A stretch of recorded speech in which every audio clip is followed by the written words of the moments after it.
Good morning from the Wild Carrot Farmstead. This is Tanya Snyder.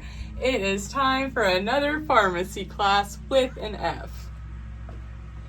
I just wanted to talk about today drying the harvest or forage that you work so hard to grow and or get. When you bring home your freshly foraged plants, the next step is, what do I do with it? More often than not, you want to dry your herb. Where are some times where you don't want to? Well, you could make a tincture and put that fresh herb into a sterilized glass jar, top it with vodka, Everclear for example, and get that infusing for 4 to 6 weeks fresh as a tincture. The ethanol and that alcohol will zap the moisture out of that plant and therefore preserve it just fine without having to dry it first. Something else you could do without having to dry your herb first is get it fermenting. We often will take, for example, like a fruity floral elderflower and put it in with fresh raw honey and start it fermenting for about 4 weeks. Honey will preserve your harvest as well by creating a ferment, and that is a reaction that involves yeast and sugar, and it forms a chemical reaction that makes it effervescent and builds probiotics and nutrients, and you have just turned an awesome plant and awesome honey into like a superfood by doing it that way. What I like about using fresh herb in those ways is they are still quick ways to get that herb preserved. We go out and harvest off of our farm or forage, often large quantities because we use that in our products for our business. So we don't have time to make small batches or fiddle with things, so we are looking for quick ways to process a large amount while still leaving plenty for the bees and pollinators, side note, into something that's not too hard. I'm not so much into making jams and jellies and canning because we are in the business of skincare, and those things take a lot of time while they are awesome. Now, there are other ways to use that fresh herb outside of ferments and tinctures that I mentioned, but we're going to focus more on dried herb. Now, most of the time, you want to dry your herb to preserve it, and there are several ways to do that as well. Now, why would we choose to not use fresh and dry it?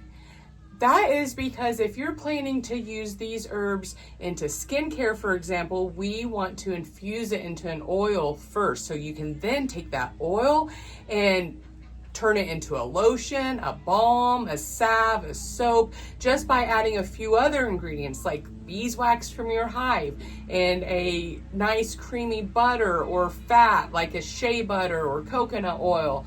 So many different things you can combine to an infused oil to really get a medicinal skincare product.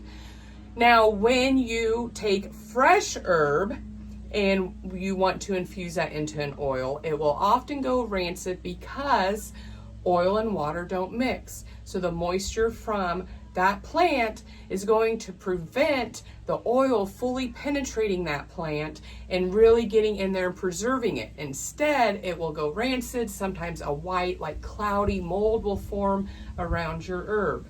So we want to dry that if you have plans especially to turn that into an infused oil later on. And those ways don't have to be complicated either. The first, most simplest way is to take a bundle of them from the stem, wrap them up with twine, and hang them somewhere with lots of airflow. And if your region is dry and hot, you can do it that way by hanging it in your drafty kitchen or in a greenhouse or barn, somewhere that's not dusty, fairly clean, and is going to be a dry heat, and again, lots of airflow. That is a simple way to dry your herb for future products. Another way is by laying them out on screens. Don't go buy screens. You can make them fairly easy with hardware cloth, but even better than that, you can use old screen doors, prop them up on some easels or sawhorses and lay it out that way, and then lay your herb on that. Make sure it's not too windy so they don't fly away, or sandwich them with another old screen door, and that way you've created a drying rack for maybe even pennies on the dollar or nothing at all. That works great as well. Now, are there exceptions? Can you infuse fresh herb into oil with no problems? There is exceptions to every rule. Sometimes you can, I would still say it might be a bit of a risk. You can take a fresh herb that is not heavy moisture content, a very dry, woody herb naturally, and sometimes get away with infusing that fresh into oil. There are a few that I do this with, and I'm still saying that maybe you should still let it dry first, because you could possibly be taking a bit of a risk by still putting it in fresh. For example, pine and cypress and cedar, I put in fresh. It is very woody, very dry, and actually with like pine needles, for example, the medicinal qualities are in the needles themselves, and once they dry up, that is gone. The medicinal properties are gone, so you want to use fresh. Another one, sweet gum, the sweet gum tree, those sweet gum pods have to be fresh to infuse them into an oil or tincture. That is, again, where the medicinal properties are. They're not there anymore. Once that ball turns brown, it becomes hollow and nothing is there. Walnuts, different nuts, I infuse fresh. And also things like rosemary sometimes, plantain,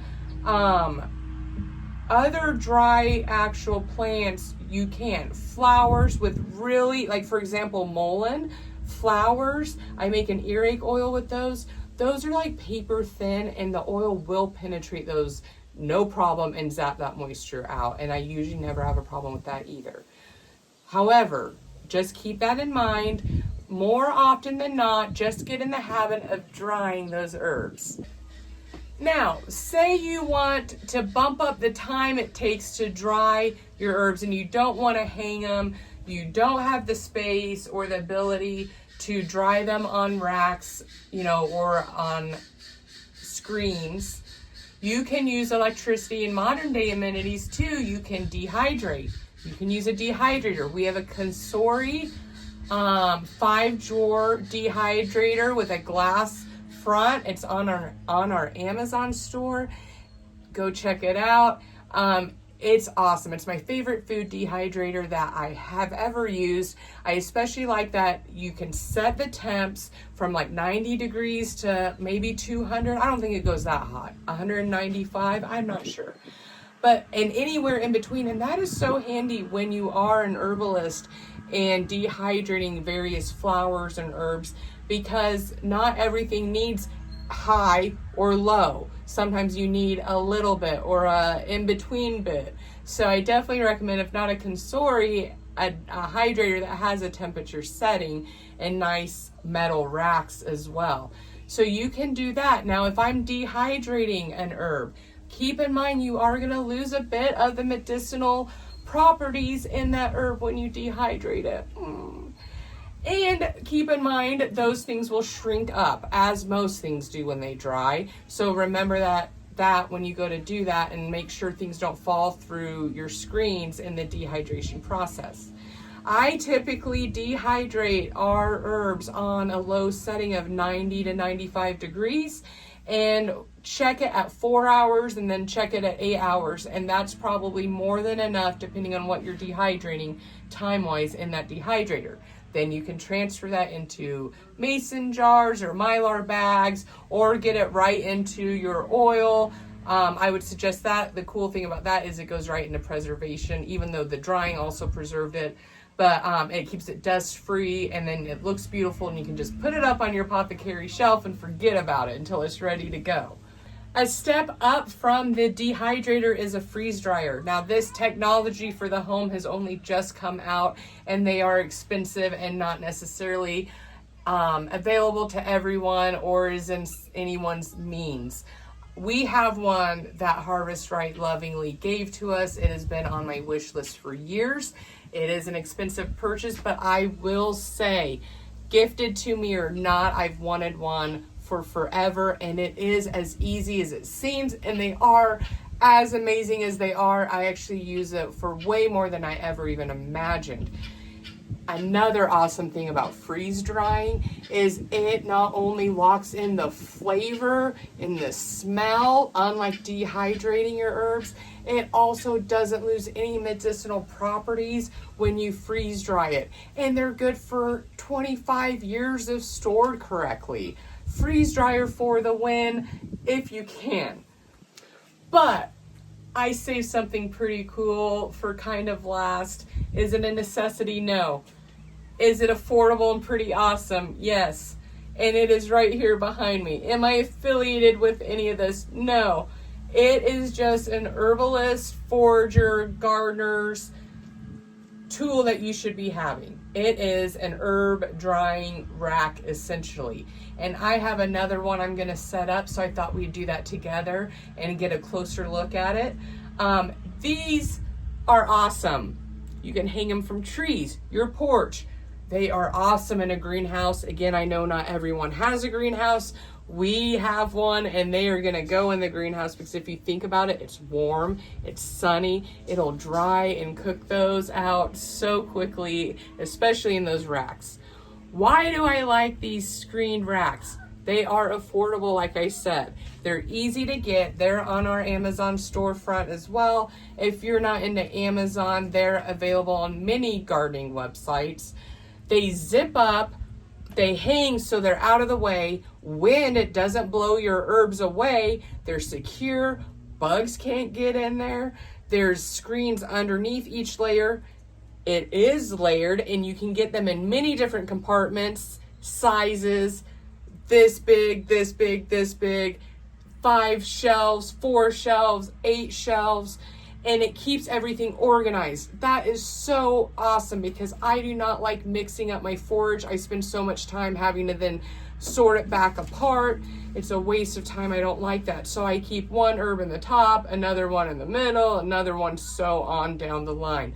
I love these. So when you get one, they come in a little pouch like this, and they're basically spring loaded. You just unzip it, and it pops up and expands with gardening and foraging excitement into what it is here. You can twist them back up into their pouch when you're, or if you're ever in an off season, and put it up. We use these year round. All right, so this one has a few more compartments and is bigger, longer, I believe. And I haven't even seen it yet. I saved it to show you all. They have a handy little hook here to hang. I love that. And like I said, they have just this elastic band that's holding all of this kind of springed up looping together. So it's pretty fun. Let me show you here. All right, I'm gonna let go and it's just gonna take off. Watch. Let me find a place to hold on to it. Oh no. All right, this one is way bigger. Wow, look, Jason. This one's way mega bigger. Let me show you. Way bigger. Cool, right? And we're gonna hang this one from here. And all you do, and you don't even have to use a hook, it also has this Velcro hook built in. But I like the hooks. And then there. Now you can see how each pocket has a zip. Is that not so nice to have? And then inside you can lay all your stuff. Each one is a shelf and nothing will fall through to the next layer. And then we count on wind and airflow to get in here. Now again, you can also hang this in your house if you have a nice drafty, not super humid indoor kitchen or a place in your house to hang this. That works too. This one's super big. I don't know, this would take up a lot of room. I'm super excited about this one. This one has 1, 2, 3, 4, 5, 6, 7. This one has 8 shelves versus our one with 4 back here. I'm going to switch these out and bring the 4 one to the front so you can see what we have in it before we go. All right, so here's one that has been hanging and drying for a while. Let's take a closer look at it here. All right, so in this shelf, see how it unzips? We have elderflower. I just have it hanging in here, laying out nice. I still try not to put too many in a shelf.